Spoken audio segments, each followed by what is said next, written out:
Okay. All right. Welcome to my podcast. This is Sevens. I am Shannon. I am here today and I'm very, very excited about this, joined by Victoria Birch. This is a friend of mine. We met through walking our dogs and we have all these other things in common that we're slowly figuring out. But she's my very first guest on the podcast and I didn't know if I was going to do guests. So this is super exciting, I think, for both of us. And so, Victoria, thank you so much for coming. Yeah, thanks for having me. I know that, the cool thing about us, being kind of new friends is that, we haven't really had the chance to talk about all of our whole, life stories and everything like that. So I'm really excited today to learn a bit more about you too. So that's very exciting. Do you want to tell me, just to start off, a little bit who you are, what you do, what makes you happy, and like your journey so far, like how you got here? Yeah, totally. So, hey everyone, my name's Victoria. Currently, I am a holistic nutritionist. I just finished my certification. But leading up to that, I've had a really interesting life path so far. In my early teens and into my 20s, I actually suffered quite a bit with a chronic illness. And as the years went on, it really inspired me to start looking at my health. And what I started to realize over the years was that it wasn't just about changing one thing. Like I tried either changing my diet or I would try and do meditation, and I wasn't consistent with all of these different modalities. And basically, what I learned over the years is that, and what I'm really passionate about sharing with the world is that we need to take a multi approach to health, and we can't just change one aspect and expect our health to improve in these like drastic ways. So it's been a really interesting journey for me, and I'm healing from my own chronic illness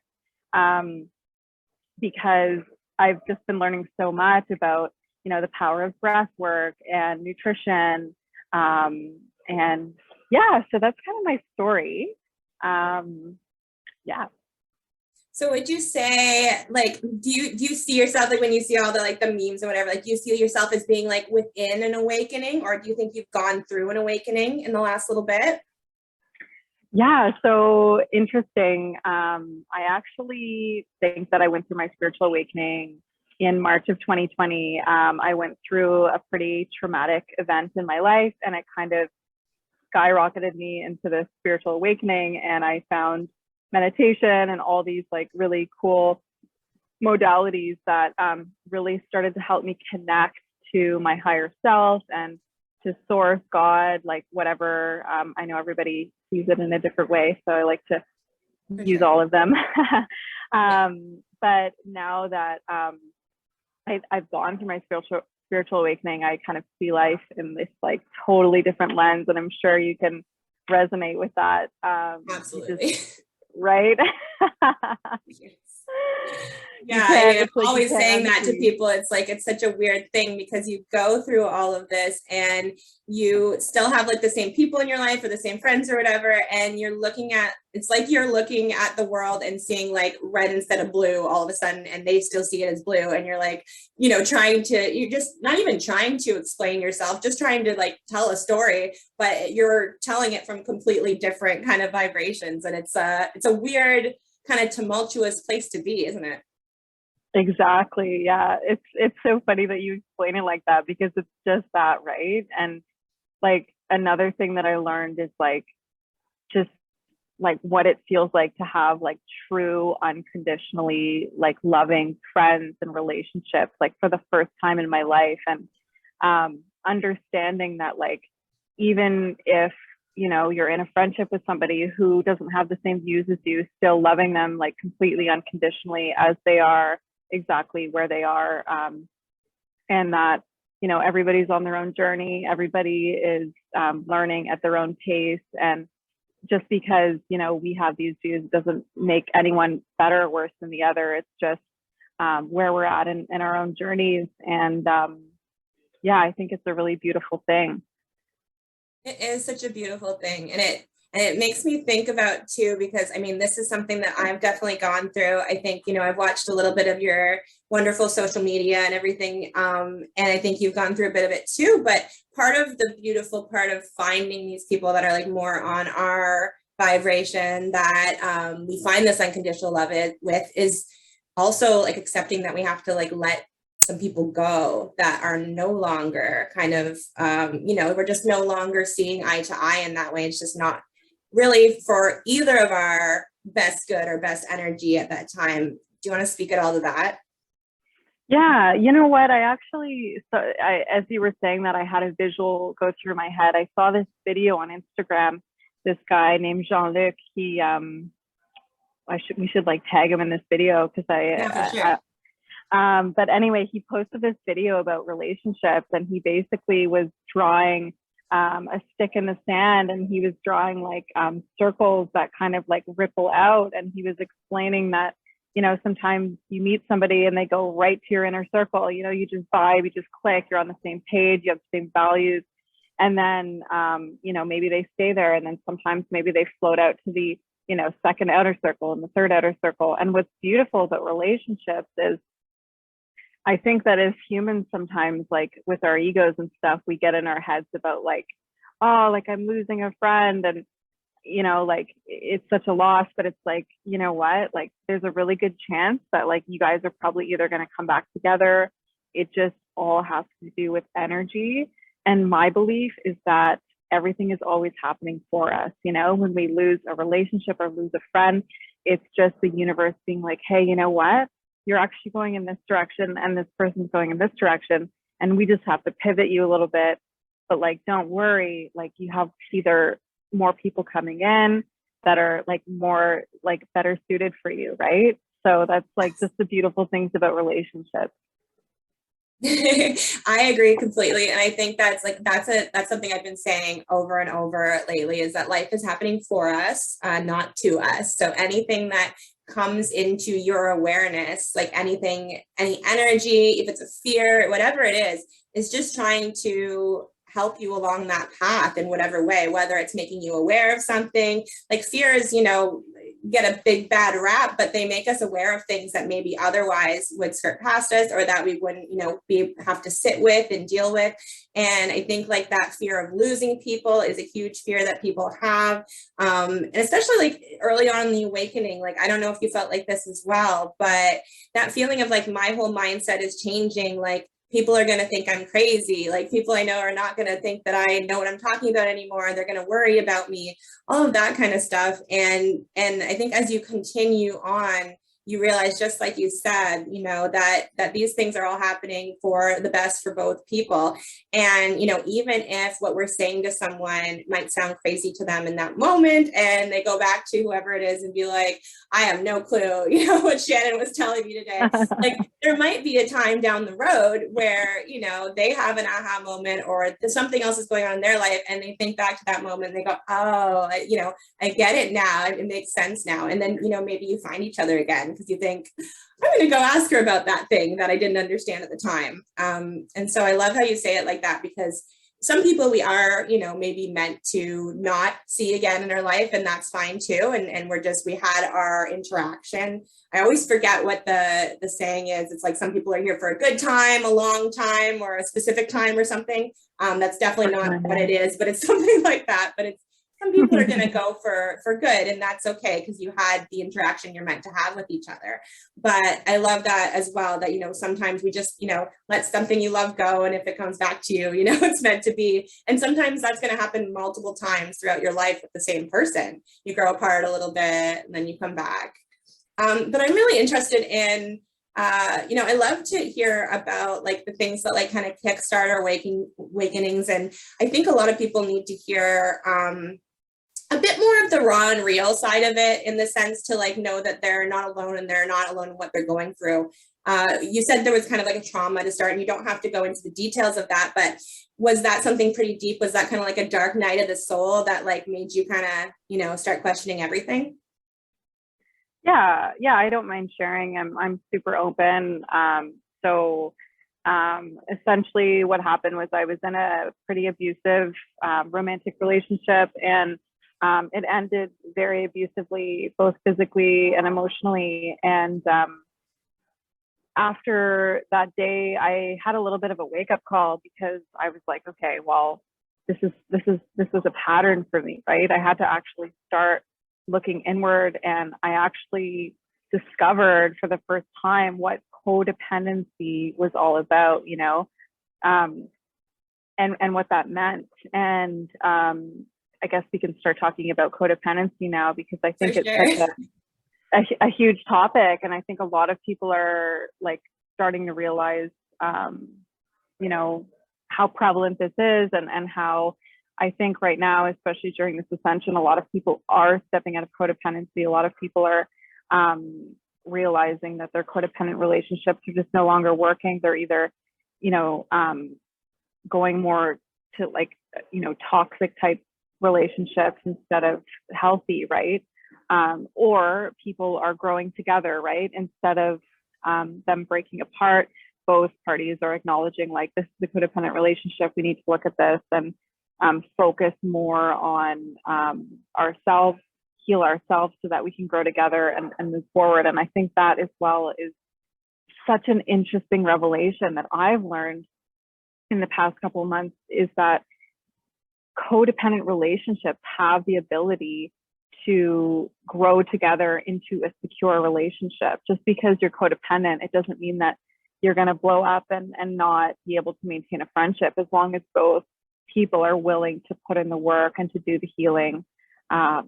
So yeah, well, what are your thoughts on codependency? And well, I think that's such a huge point, because what you're really talking about is the intention there, right? So if the intention from both sides is that we are aware of this, we're aware of our codependent tendencies, and we're going to, you know, work together to break that pattern, that makes all the difference. Because my experience with codependency was, it was like almost like a trigger word for me for a long time. It was like one of those, I don't know if you've ever had this, but when you hear a word a lot and you're like, that's not for me, and your brain's just like, it just blanks it out. It's just like, no, I don't need to know about that. Like whatever it was, my brain was like, I'm not ready to learn about that.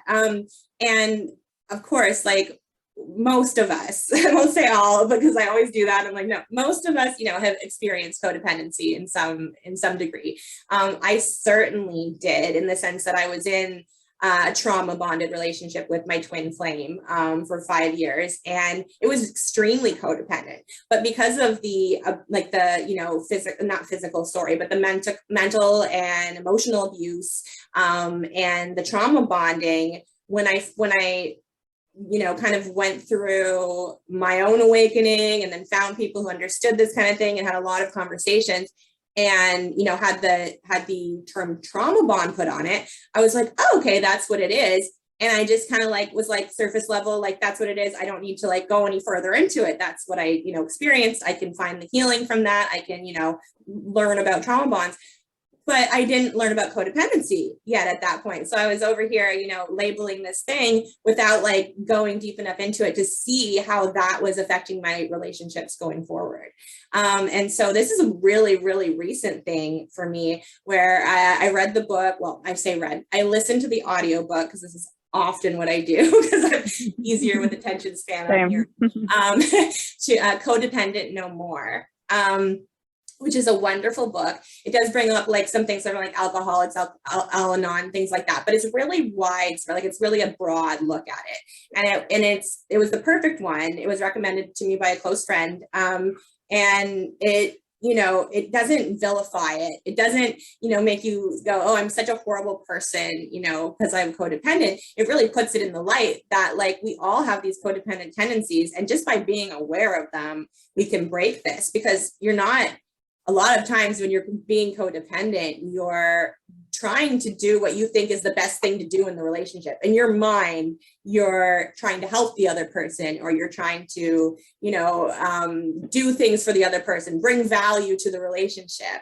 But with codependency, if you're doing that for the purpose of, getting their validation, needing their validation, needing them to tell you X, Y, and Z, needing their response to feel good about yourself, then you're acting codependently. And so I didn't realize, the extent to which this kind of was in my life.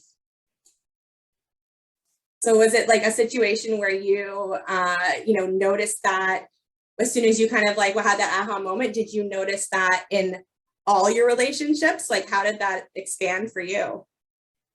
Oh, yeah, that's a great question. Yeah, so I started to really pay attention to even my friendships, right? Because I think that we often just think that, we have these codependent relationships with our romantic partners, but it definitely stems like way deeper than that, in my opinion. And so once I came out of this abusive relationship, I took a lot of time to heal, and to be honest, wasn't interested, especially, we were in the middle of a pandemic, and dating was just kind of like non-existent, right? I mean, where could you really go on a date? But anyways, I started practicing these techniques that I was learning. Actually, Codependent No More is a book that I read as well, and started like tapping into all of these different like spiritual leaders and people that I could learn off of to, really heal this part of myself, because I truly believe that this is one of my lessons in this lifetime, is to heal from that codependency. And I got started chills when you said that. So just so you know, that's definitely a karmic pattern that you tapped into for sure. I know it is. That's funny. I love it. I love the validation. Every time I tell you something, you're like, yep, that's it. That's it. Shannon and I are very like telepathically connected. It's very refreshing. So yeah, anyway, I just started practicing these like, let's talk boundaries. Like I started setting boundaries with my friends when before, like, I didn't even know what a boundary was. My friend would call me like, and be like, I need you. And even if I was in the middle of something, like I would go there, and it was just like literally not taking care of myself or my own needs. And, still like to this giving day, too much of yourself, like sometimes from an empty cup, just giving. Exactly. And I think you'll resonate with this, like as an empath, like it just comes naturally, that we want to do these things to help. But I think, when codependency is taken too far is when you feel depleted. And I think that when you have that body awareness and you're able to be like, okay, what feels good to me in this moment? Like, am I able to be there for a friend? Am I not? And once you have that awareness, it's amazing, because that's when you can truly start setting boundaries. And like the difference between the energetic, awareness of that and like the physical awareness, because you can be completely like energetically drained and still be like, I have energy to do stuff, but it's just not stuff that you have to like turn on that part of your brain for, right? Yeah, exactly. Yeah.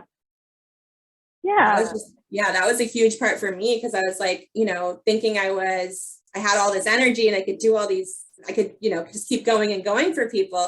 But I think it was like, and it comes back to like all your work that you've done on like self-love and your awareness of your body and your awareness of the signals that your body gives you. And I think that our body gives us these signals for exhaustion, physical, but also for like the mental and the energetic exhaustion. So it's probably a really nice hybrid of what you were learning to learn these signals from your body for, when you're energetically drained and when, you needed something else. Yeah, definitely. That's a great point. And so as you were going on there, like, did it, when you started to notice this, was this something that you noticed in like family relationships, friends, like all over the place? Yeah. Like it was kind of interesting, because as I was going through these shifts and actively doing a lot of healing on myself, I noticed that a lot of my relationships around me started getting triggered, right? So a lot of people were getting triggered, and I heard this guy that I follow, Phil Good. He's amazing. He said something in a video once that resonated with me, and he said, when somebody's triggered by you, like especially when it comes to everything that's going on right now in this pandemic, and there's a good chance that energetically they can basically feel like you're pulling away from them. But that's not actually the case. It's that a lot of codependents are realizing that their codependency just like isn't working for them anymore. They're kind of burying it, you know, and leaving it kind of in the dust, because they're real people that are struggling with codependency are realizing that it's no longer serving them, that we need to step out of this paradigm, right? And it's just really interesting because the other person can take that as, you know, a shot at them, or that you're pulling away, but it's all just energy, right? And I think during those times, what I've learned is to just give those people space and say, look, I'm here for you. I love you no matter what. And hope, you know, especially if they're family or people that you love very dearly, that they will come around. And in my experience, this has happened to me. I've had people pull away for a month at a time, a couple of months, but you know what? People are slowly trickling back now. And I just find that so interesting. I think that you would agree with me, and I'd love to hear your thoughts. I think that there's some big shifts going on energetically right now. And I think that there are a lot of people that are, you know, coming around, and I think that what we're going through as a collective is, you know, slowly coming to an end, let's say, and people are coming back together, and the divide is becoming less and less. I mean, that's me optimistically speaking. I love that, though. I'm always trying to be optimistic without the toxic positivity, but, you know, like, to be optimistic is a good thing. And so did you find the people, like, what was the breakup, like not the breakup, but like of people that, you know, just were completely put off by it, insulted, whatever it was, and the people that like understood, or that you felt like that you got that little bit of understanding there? Like, did most people understand? Did most people not understand?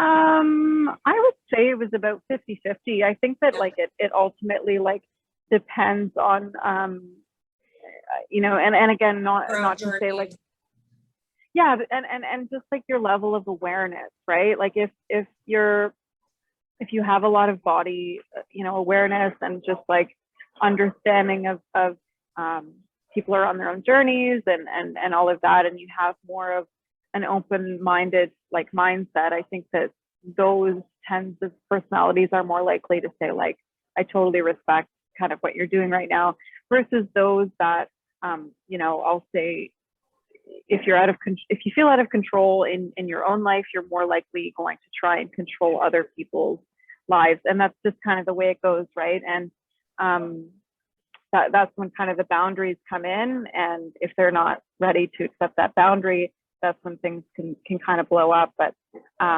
it's up to us ultimately to set those boundaries. And if the relationship just isn't piecing together, we have to maybe just take a little step back for a little while until things simmer down. Yeah. And I think, you know, it's such a good point, because it's like, it's a very personal thing, but it's because it's like really about self-love and like our core beliefs of like our inherent worthiness and everything like that. Right. So if there's someone, you know, a lot of times that control comes from that feeling of, you know, not being in control at one stage, or not being good enough, or not being whatever it is. And so I think that like this self-love movement, like what you're saying of people shifting and the energy shifting and everything, I feel like it is like it's a self-love movement. It's like us, you know, being forced to in many ways, but also the energy just supporting us, like diving inward and discovering more about ourselves. And I think that it directly correlates to that, because people who have, you know, like you say, are more aware, or have spent the time on themselves, or are just, you know, do not need that outer validation for whatever reason, they've dealt with those, you know, self-worth issues, or they've in some way avoided that, which good for them if they have, because I think most people at some stage, usually in childhood at some stage, like we all have our traumas, even if we had an amazing childhood, we've had that, you know, not good enough, or I need to do more to be good enough, or I need to be perfect to be good enough, or all those kind of, you know, things. But I think it's a movement of self-love. And the more that people accept themselves and feel worthy within themselves without anybody else telling them anything, the more that we can have these really real conversations, the more that we can say to someone, I just can't be around anyone right now. And they do not take that personally. They know that that's very much you, and they are separate from that, and they don't have to take that on. That isn't their fault. Yeah, absolutely.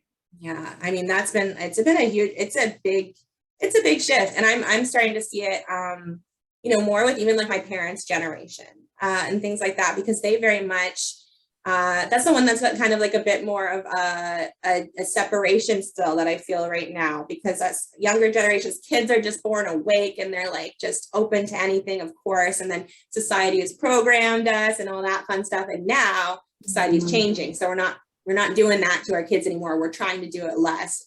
But there's our parents' generation and kind of above who like, no, don't go to therapy. That is weak. You don't need to talk, like, don't talk about yourself. That's narcissistic. Like all of those beliefs that they carry through.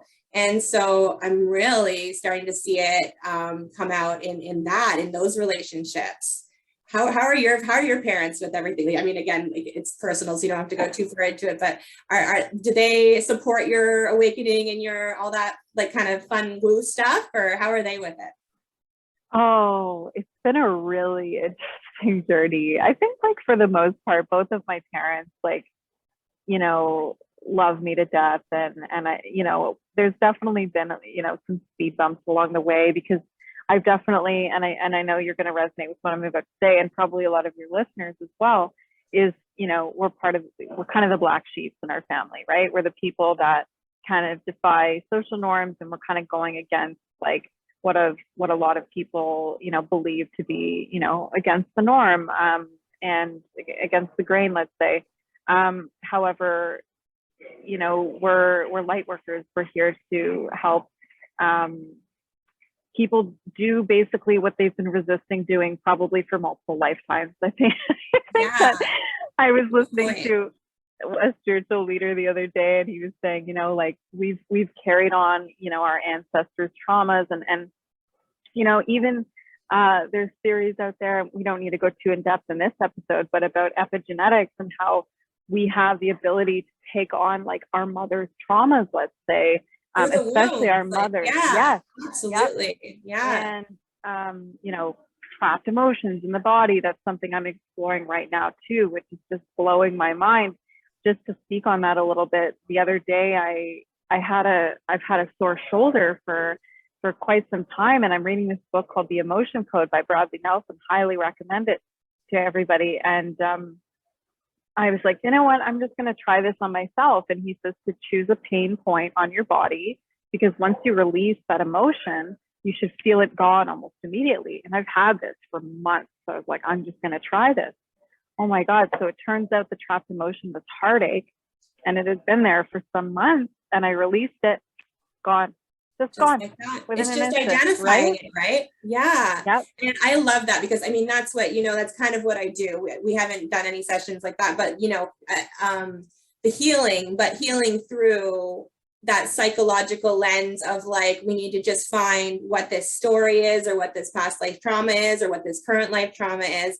And it's like, it literally is that easy. It's just like bringing the light to it.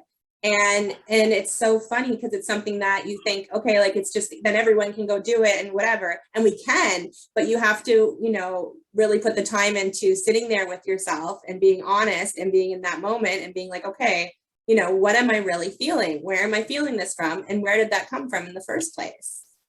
Yeah. Yeah. And that's just that. I think I agree with you. I think that, our generation, we're here to actually look at those things, and to there's all of these people like Joe Dispenza, Bradley Nelson, and the list goes on.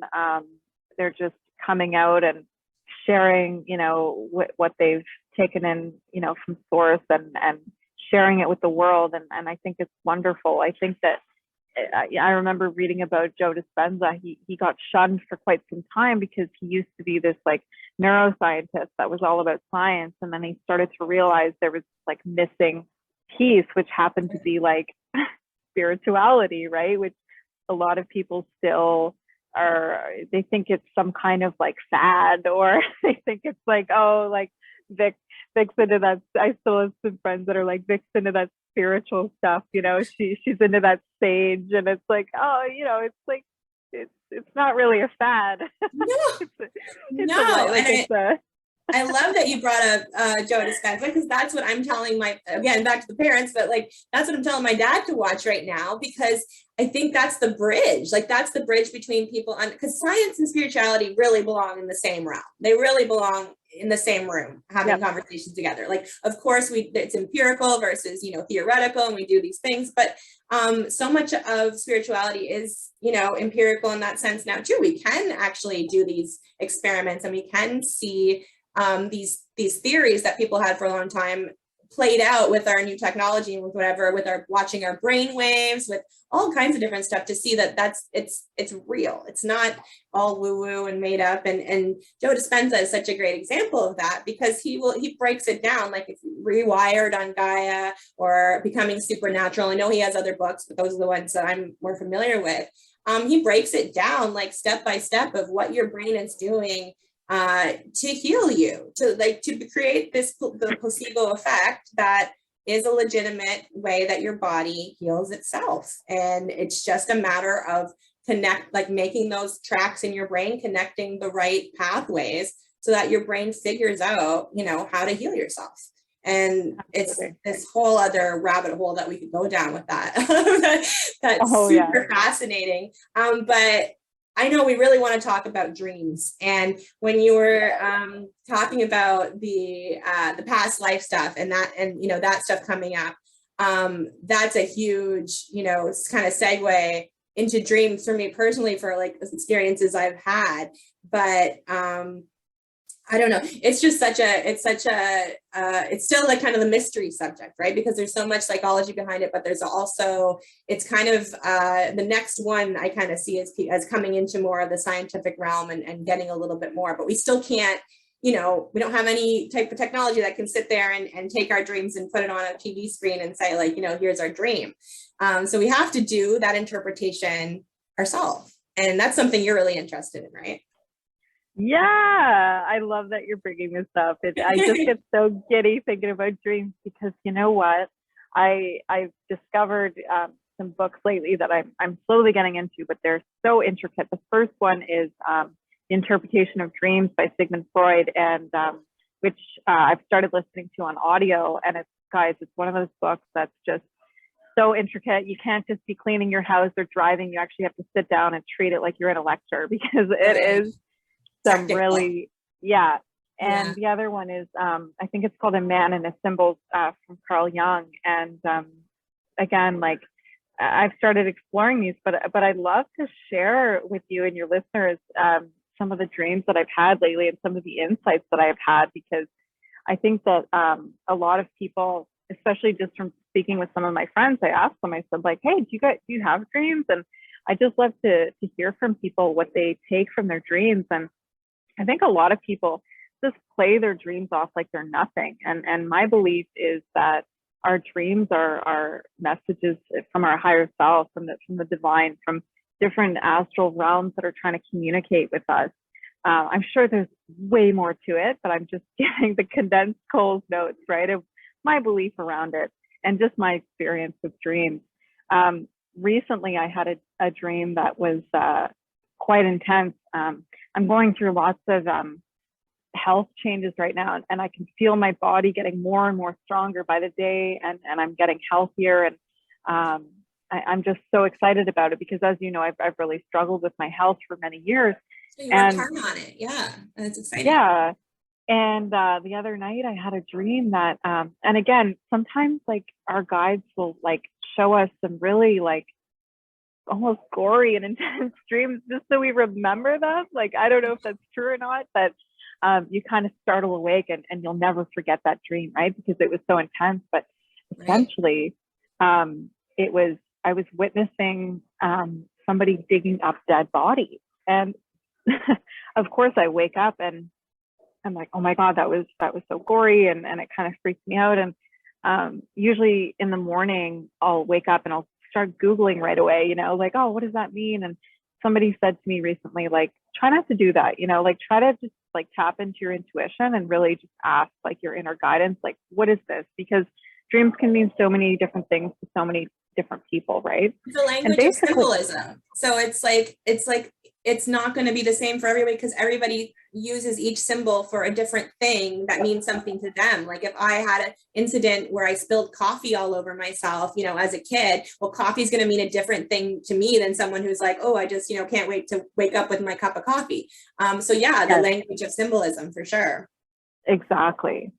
So essentially what I came to the conclusion of was that this dream was me waking myself up from the dead, like basically, because I've like felt dead for the past like many years, for lack of better like term, just like in terms of my illness and stuff, and really like waking myself up to this like new healthy version of myself. And it was just like, boom, that's exactly what it was. I had an immediate like, yes, that's exactly what it was. I'd love to hear about like one of your dreams and insights. I'm all curious now. No, but I love that. I love that confirmation that you got. And I mean, that just speaks so highly to, again, like, just like it is each of us, and we have to sit with it like critically in our own self and be like, okay, what does that mean to me? Because my understanding of dreams is very similar. It's like everything is about you in the dream. And like that can be a little different when it's there's precognitive dreams and like prediction dreams or things like that, you know, can vary a little bit. But like my understanding is like the basic dreams that we have every night, everything is about you. And so like, even if it's like, oh, I had this dream about my dad and he yelled at me and whatever, it's like about how you see your dad and yours relationship, and you're worried about, you know, this thing or whatever it is, you know what I mean? I feel like I'm being obsessed with parents, and I'm really not obsessed with my parents. It's only because it's because I've been helping my dad with some stuff the last couple of days. Anyway, but so yeah, so like those, you know, the 5 to 8 dreams that we all have every night, and even if you think you don't have dreams, you usually do, unless you're on some kind of drugs or something that are making you not have dreams. You just don't always remember them. Yeah. And so the best advice that I have been trying to follow lately, because I'm super interested in this as well and wanting to have more lucid dreams. And I had lots of lucid dreams when I was drinking all the time. And it was because my brain wasn't getting all the way into that like deep delta sleep where I was, you know, I was kind of like in the deepest part of your restorative, regenerative sleep. So I was kind of really going in and out of that a lot. But I don't drink at all anymore, and it went away from me. And so I've been very sad about that one portion of stopping drinking. The rest is awesome. And so I actually have it on my phone right now where am I dreaming? And so you're supposed to say to yourself, am I dreaming? Like 20 times throughout the day, and like remind yourself and think about it and look around. And then hopefully when you're in the dream, you can, you know, be like, am I dreaming? And be like, oh yeah, I am. And then do really cool crap. So that's the one side of what I'm dealing with dreaming. But on the side of, you know, interpreting our dreams, I have a ton that, some really, really weird ones. And I have a lot of stuff where I think that, I go off in the astral and I do work that I don't need to remember. It's just too much. It's for other stuff, other planes, other whatever. So I don't need to remember it.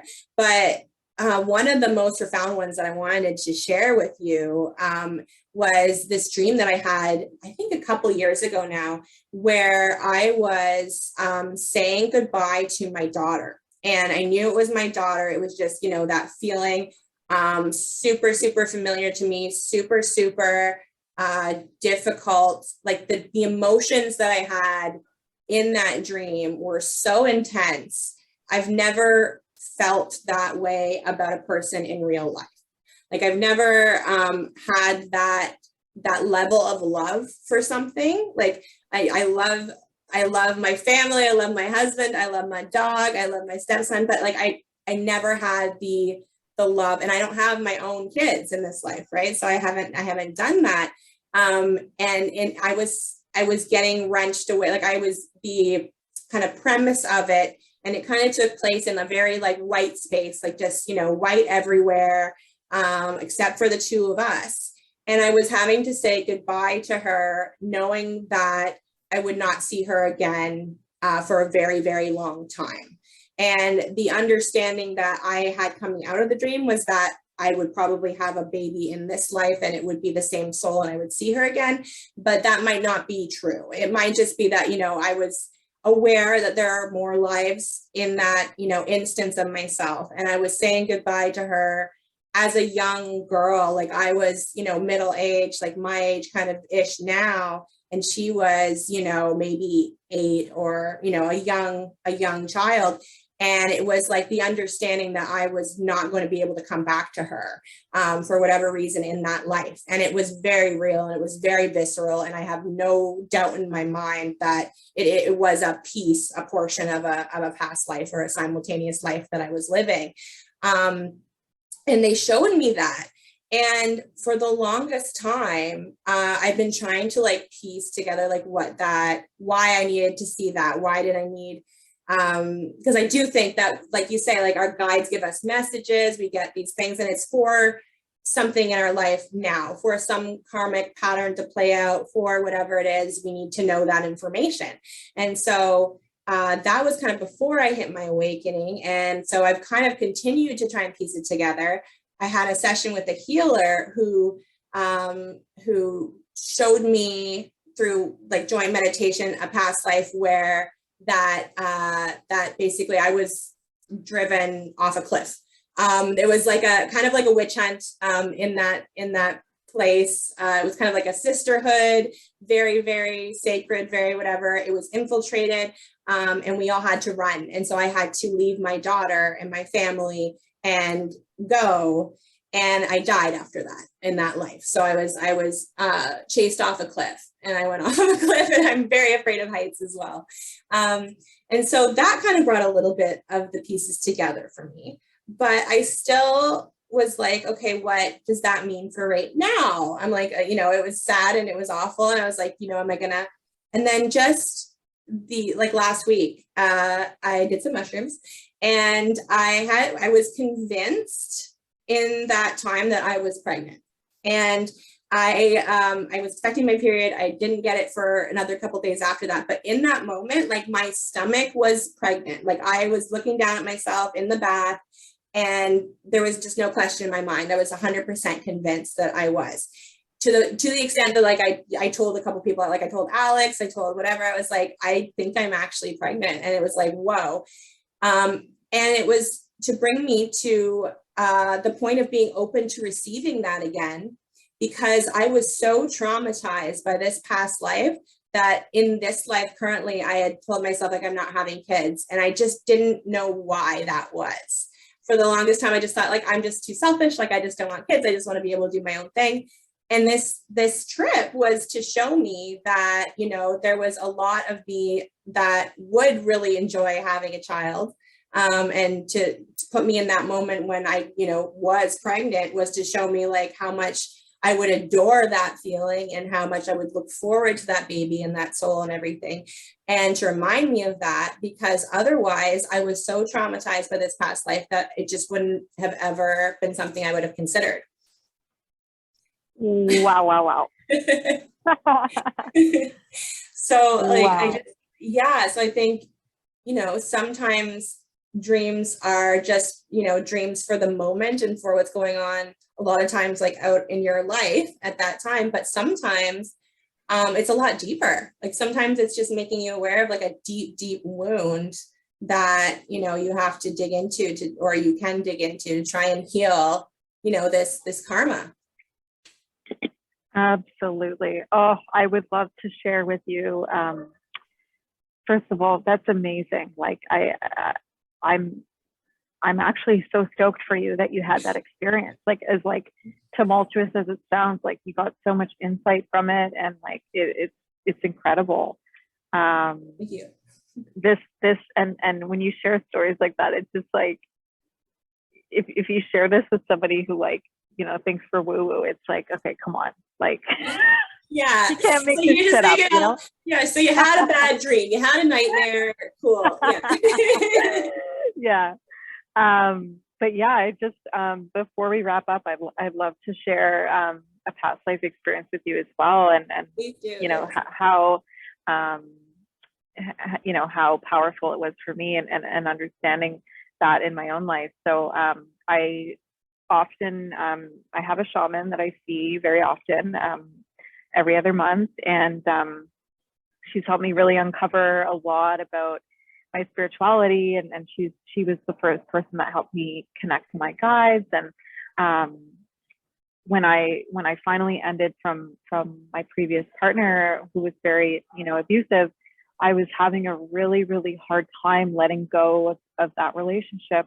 I felt like him and I had these like energetic cords that, like, no matter what I did on my own, I just I couldn't release myself from this relationship. So last summer I went to go see her, and she took me through a past life regression. And I didn't even know that was what we were going to do showing up. I went in totally open, and she took me to our very first lifetime together. And I was a woman and he was a man, and we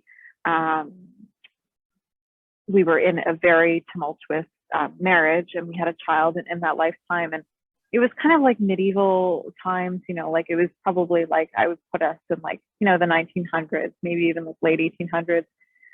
And I was actually stabbed to death in that lifetime.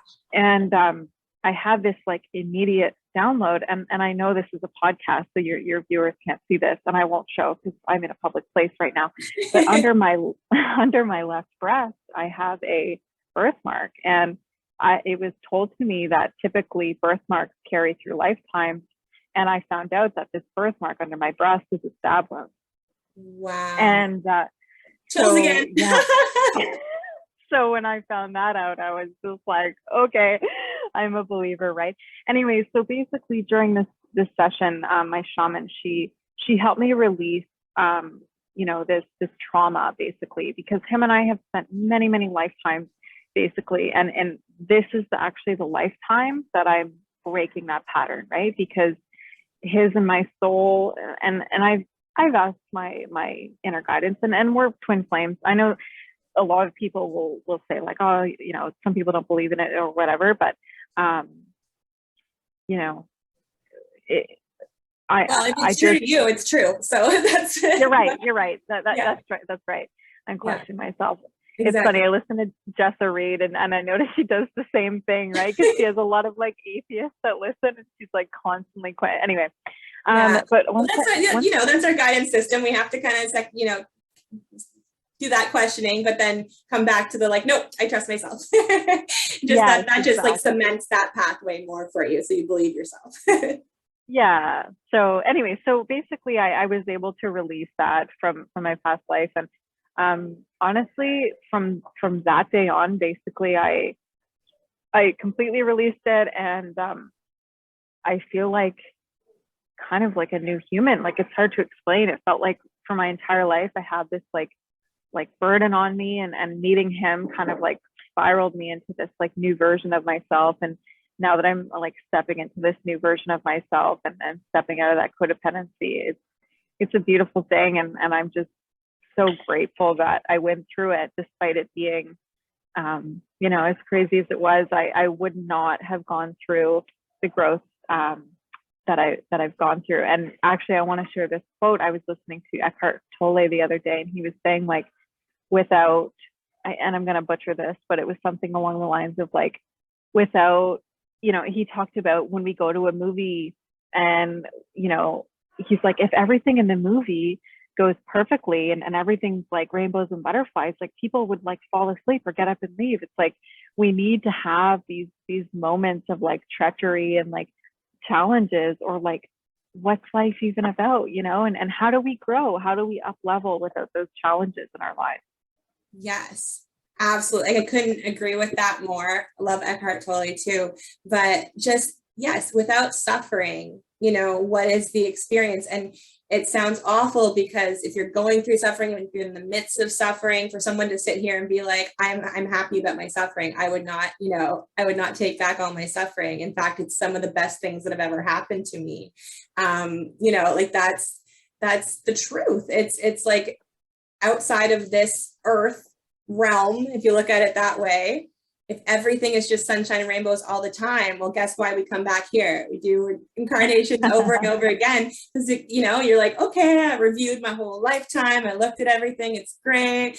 I hung out here in the ether for a while, bliss all the time, orgasmic all the time. And now that's getting boring, you know, so I'm going to go back in there and I'm going to do this thing over again like a crazy person. But, you know, we do it and we do it over and over and over to have these experiences.